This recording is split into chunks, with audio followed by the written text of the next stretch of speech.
જય હિન્દ મિત્રો, હું પંકજ જોશી કનિષ્ઠ ભાવનગર।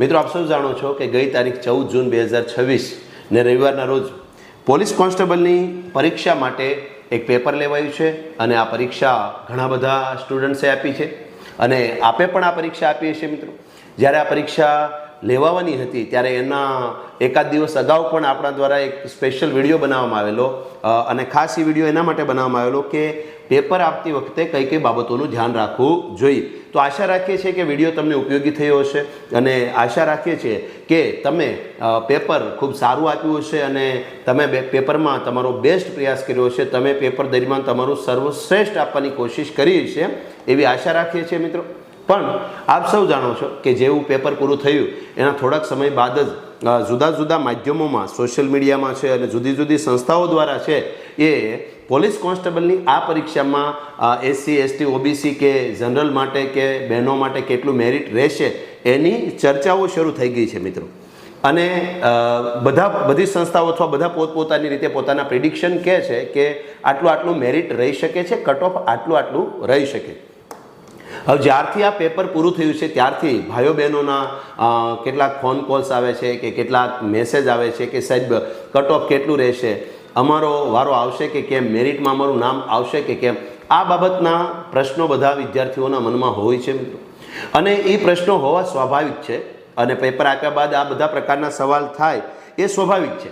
પણ મિત્રો, જે લોકોએ પેપર આપ્યું છે એમને મારી ખાસ રિક્વેસ્ટ છે કે કટ ઓફ જ્યારે સરકારશ્રી દ્વારા જો આટલી ઝડપથી પરીક્ષા લઈ લેવામાં આવી છે તો સામે બાજુ પરિણામ પણ આટલી ઝડપથી જ કદાચ જાહેર કરી દેવામાં આવશે। માટે મેરિટ બાબતે ચિંતા કર્યા વગર તમારે તમારા ભવિષ્યનું આગળનું વિચારવું જોઈએ। કેટલાક મિત્રો એવા છે કે જેમનું ખરેખર મેરિટ સારું બને છે તો એમને ખૂબ ખૂબ અભિનંદન। તો કેટલાક મિત્રો એવા પણ છે કે જેમનું એવું કહેવું છે કે સાહેબ આ પ્રમાણે જોઈએ તો અમારું મેરિટ બનતું નથી। તો મિત્રો, જો તમે જે મહેનત કરવાની હતી એ કરી લીધી છે, તમારે જે વાંચવાનું હતું એ વાંચી લીધું છે, તમારે જે ત્યાગ આપવાનો હતો ત્યાગ કરી દીધો છે, બલિદાન આપવાનું હતું આપી દીધું છે, જે ઉજાગરા કરવાના હતા એ બધા તમે કરી દીધા છે અને તમે પરીક્ષાની તૈયારી વખતે પણ સર્વશ્રેષ્ઠ આપવાની કોશિશ કરી છે અને તમે પરીક્ષા દરમિયાન પણ તમારું બેસ્ટ આપવાની કોશિશ કરી છે। તો મિત્રો, તમે બેસ્ટ કર્યું છે છતાં પણ માની લો કે તમારું પેપર નબળું ગયું હોય અથવા મેરિટમાં આવવાની સંભાવના તમને ઓછી લાગતી હોય તો આની ચિંતા કરવા કરતાં મારા મતે હવે તમારે બધાએ તમારી આગળની રાહ પસંદ કરી લેવી જોઈએ।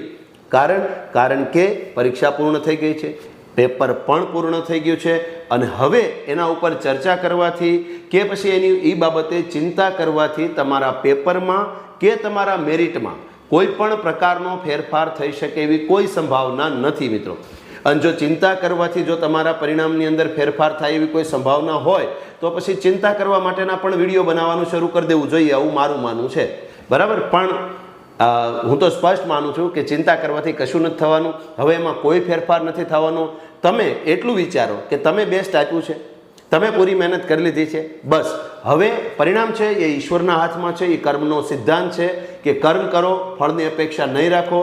કર્મ જે વ્યક્તિ કરે છે અને જેને નિષ્ઠાપૂર્વક ઓનેસ્ટલી મહેનત કરી છે એવા વ્યક્તિને આનું પરિણામ મળવાનું છે અને મળવાનું જ છે। મિત્રો, અને બાકીના જે કેન્ડિડેટ કે જેને એવું લાગે છે કે મારું સિલેક્શન થવાની સંભાવના બહુ ઓછી છે, આવા કેન્ડિડેટને મારી ખાસ સલાહ છે, ખાસ મારી સૂચના છે કે પ્લીઝ મિત્રો, તમે કોઈ નેગેટિવ નહીં વિચારો, હતાશ નહીં થાવ, નિરાશ નહીં થાવ। ભવિષ્યમાં તમારી પાસે બહુ બધા ઓપ્શન છે। મિત્રો, કેવા સ્પર્ધાત્મક પરીક્ષાની જ વાત કરો તો પણ ઘણા બધા ઓપ્શન છે। દાખલા તરીકે ભવિષ્યમાં લેવાનારી કંડક્ટરની પરીક્ષા છે, ભવિષ્યમાં લેવાનારી ડ્રાઈવરની પરીક્ષા છે, આ ઉપરાંત પંચાયતમાં ક્લાર્કની પરીક્ષા, પંચાયતની અંદર પંચાયત મંત્રીની પરીક્ષા, આ ઉપરાંત નાયબ ચીટનીસની પરીક્ષા છે, આ ઉપરાંત CCની એક્ઝામ છે, આ ઉપરાંત ગ્રામ સેવકની પરીક્ષા છે। આવા બહુ બધા ઓપ્શન્સ મિત્રો તમારી પાસે ભવિષ્યમાં અવેલેબલ છે।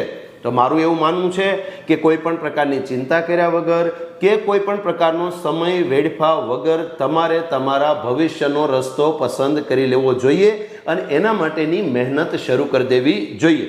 નિરાશ નહીં થતા, કારણ કે તમે સમજી શકો આટલા બધા કેન્ડિડેટ જ્યારે પરીક્ષા આપતા હોય ત્યારે એમાંથી મર્યાદિત ઉમેદવારોનું સિલેક્શન થવાનું છે, તમે જાણો છો અને હું જાણું છું। મિત્રો, તમે તમારા લેવલે બેસ્ટ પ્રયાસો કર્યા હશે, અમે અમારા લેવલે બેસ્ટ પ્રયાસો કર્યા હશે, પરંતુ તમે સમજી શકો કે જ્યારે રમતની અંદર બે ટીમ રમતી હોય છે અથવા બે ખેલાડી રમતા હોય છે ત્યારે એક ટીમ જીતવાની છે અને એક ટીમ હારવાની છે એ મિત્રો કન્ફર્મ છે.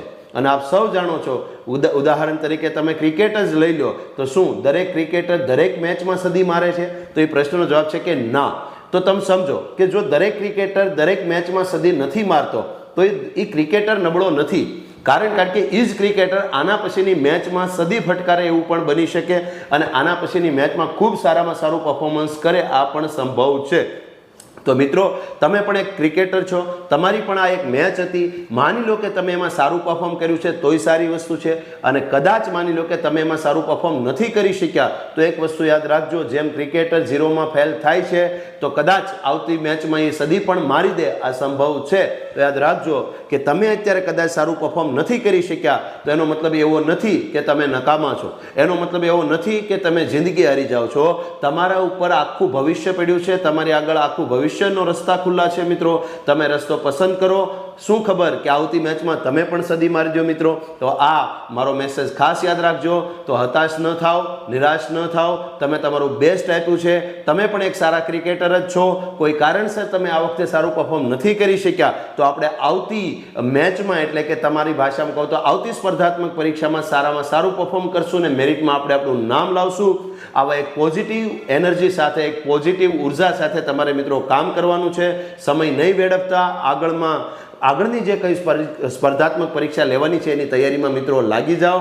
હા, તમે આટલા સમયથી સતત મહેનત કરતા હતા તો કદાચ એવું લાગે તો થોડો સમય 2 દી 5 દી પૂરતા તમારે ફ્રેશ થવું હોય કે આરામ કરવો હોય તો કરી લો, હરી લો, ફરી લો, પણ તમે તમારું ભવિષ્ય સુનિશ્ચિત કરજો અને આગળ વધો મિત્રો. આગળ ભવિષ્ય તમારી રાહ જોઈ રહ્યું છે મિત્રો. તો કોઈ પણ જાતના ડર કે કોઈ પણ જાતનો ભય કે કોઈ પણ જાતની નિરાશા કે હતાશા અનુભવ્યા વગર મિત્રો આગળ વધો. આગળ રસ્તો તમારા માટે ખુલ્લો છે. આગળનું ભવિષ્ય તમારી રાહ જોઈને જ બેઠું છે મિત્રો. તો આશા રાખીએ છીએ કે આ વિડીયો એવા બધા મિત્રોને ઉપયોગી બનશે કે જે મિત્રોને એવું લાગે છે કે પોતાનું સિલેક્શન લગભગ થવાની સંભાવના ઓછી છે. તો આવા મિત્રો ખાસ પહેલું તો મેરિટની રાહે રહો. ઓફિશિયલ મેરિટ જાહેર થાય ત્યાં સુધી કોઈ ચિંતા નહીં કરો, અને કદાચ સિલેક્શન નથી થતું તો પણ મિત્રો તમારે તમારી રીતે તમારો આગળનો રસ્તો પસંદ કરીને આગળ વધવાનું છે. તો જે મિત્રો તમારી સામે એવા છે કે જે આ મેરિટને લઈને ચિંતા અનુભવે છે એવા દરેક મિત્રો સુધી આ વિડીયોને પહોંચાડી દો. એવા દરેક મિત્રો સુધી તમે આ વિડીયોને શેર કરી દો, જેથી કરીને કોઈ પણ વ્યક્તિ હતાશ નહીં થાય મિત્રો. કારણ કે એક પરીક્ષા પૂરી થઈ છે, જિંદગી પૂરી નથી થઈ. બહુ બધા વિકલ્પો છે, આપણે કંઈક ને કંઈક કરી લઈશું. આવા આશાવાદ સાથે મિત્રો આગળ વધવાનું છે. આ સાથે આપણે આ વિડીયોને અહીંયા અંત તરફ લઈ જઈએ છીએ. જય હિન્દ, જય ભારત.